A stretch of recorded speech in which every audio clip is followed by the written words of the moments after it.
सुधा जी, एक आंकड़ा है 2009, ठीक, जी 2009 में लाल कृष्ण आडवाणी भाजपा के प्रधानमंत्री पद के उम्मीदवार के तौर पर सामने थे, ठीक। तब कांग्रेस पार्टी को वोट मिला 12 करोड़, ठीक। और कुल वोट पड़ा था 40 करोड़ समथिंग, इतने लगभग 41 करोड़। ध्यान से सुन लीजिएगा, ठीक।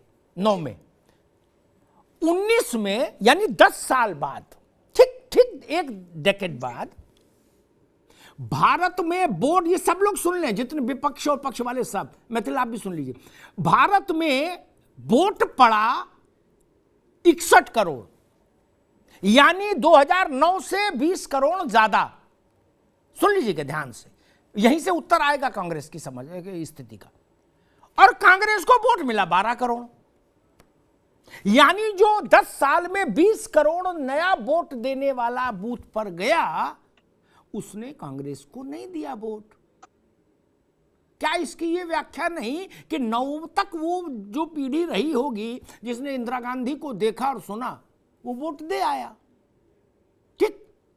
19 में वो पीढ़ी वोट देने की स्थिति में नहीं रही हो, कम रही हो, या नई पीढ़ी भी वोट देने की स्थिति में आ गई जिसने इंदिरा गांधी को न देखा न सुना, तो उसने राहुल गांधी के बारे में सुना, तो 20 करोड़ नया वोटर बना, उसमें कांग्रेस को वोट ही नहीं दिया।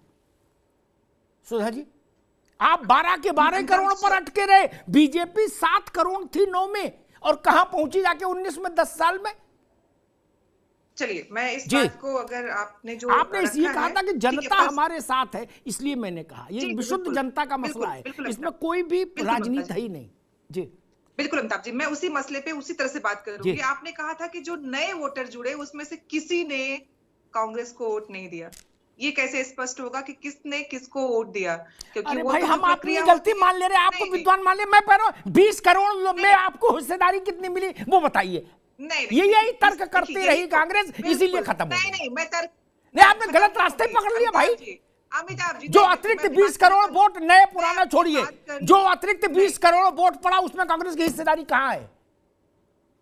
ये देखिए, किसी भी पार्टी का आगे बढ़ना, पीछे जाना, हारना, जीतना, अमिताभ जी मैं इन चीजों को बिल्कुल नहीं मानती हूँ। हाँ, हो सकता है कि हमारी बातें जनता तक उस तरह से न पहुंच पा रही हो जिस तरह से जनता सुनना चाहती है। और मैं इस बात को हर बार बोलती हूँ कि हमारी राजनीति भाजपा की तरह बिल्कुल नहीं है। हम उन्मादी राजनीति बिल्कुल नहीं करते हैं।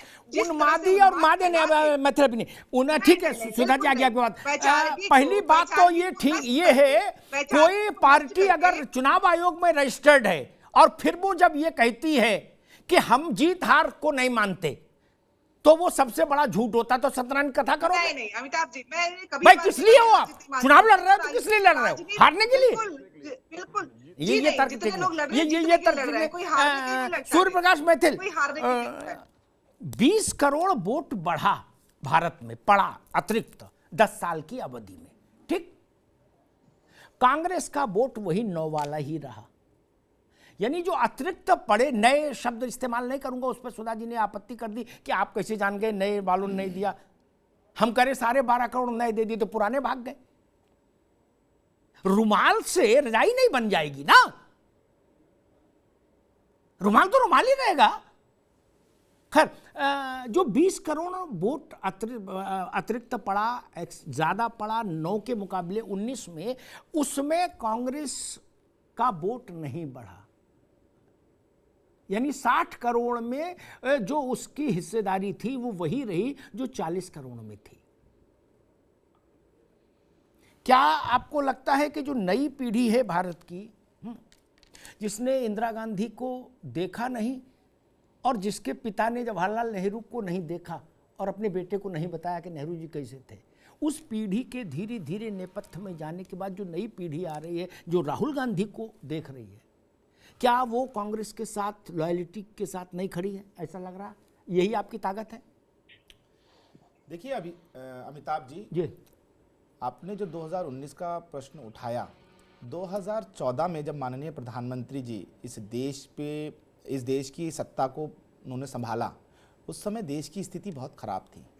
देश के अंदर यूपीए 1 और यूपीए 2 में जिस प्रकार से रोज एक नया घोटाला खड़ा होता था, चाहे वो कोल जी, जीजा जी और 2G 3G और पता नहीं कौन कौन से जी, तो उससे देश का युवा बहुत परेशान था।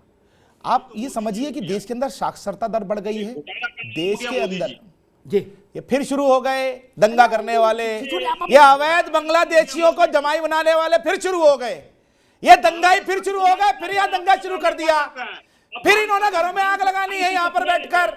ये बंगाल नहीं है, ये दिल्ली है, याद रखना।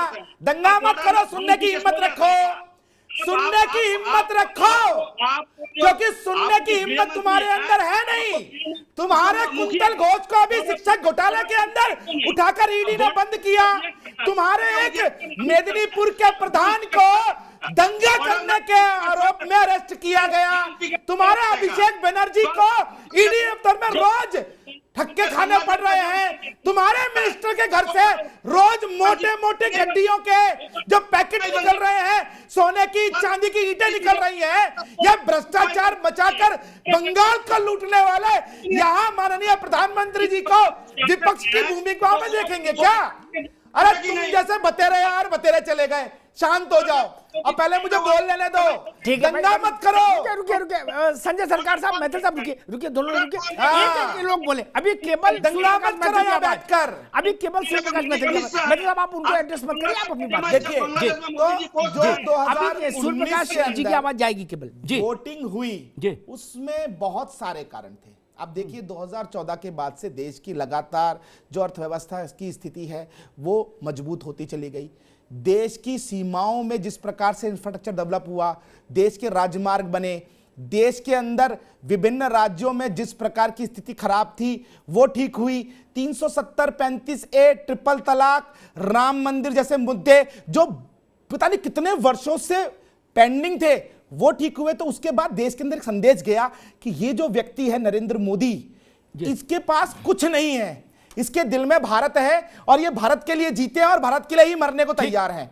और जिस प्रकार से देश के अंदर नोट बदली हुई, उसके बाद पाकिस्तान और जो दूसरे मुल्क हमारी करेंसी के ऊपर पलते थे उनका क्या हास्य हुआ, अर्थव्यवस्था लगातार मजबूत हुई, बैंकों के एनपीए कम हुए।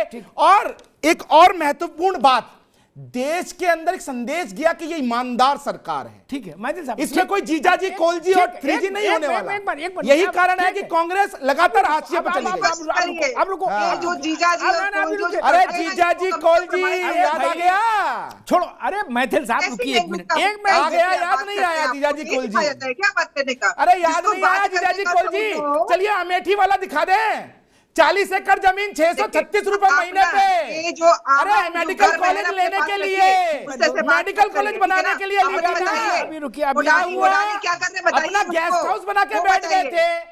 ठीक है, मैं देश को लूटा रहे हो 70 साल में। यास्मीन के पास जाऊंगा अभी, दोनों क्या बात 15 लाख रुपए लोग रोक दीजिए, आलू डालूंगा, सोना निकालूंगा। एक मिनट रुकिए मैथिल जी, अरे झूठ बोलने वालों मैथिल साहब, no I will not allow, रुक जाइए सब लोग। जे भाई यास्मीन, बात हो रही है कि गठबंधन हो जाए, मोदी वर्सेज ऑल होगा तो मोदी को हरा दिया जाएगा। यही बात ममता बनर्जी कह रही हैं, यही खड़गे कह रहे हैं, साहब कह रहे हैं, यही बात उद्धव ठाकरे, यही बात नीतीश कुमार। ठीक, मैं चूंकि आप समाजवादी पार्टी से, इसलिए एक प्रश्न आपसे पूछता हूं। उत्तर प्रदेश में 19 में जो गठबंधन हुआ, देश छोड़िए, उत्तर प्रदेश में क्या वो देश का सबसे मजबूत गठबंधन था? उससे बड़ा कोई पॉलिटिकल फोर्स का गठबंधन हो नहीं सकता। क्या सपा बसपा और आरएलडी का गठबंधन, क्या कागज पर जोड़े थे वोट तो 76% हो रहा था, ठीक, टोटल का। गठबंधन नहीं चला,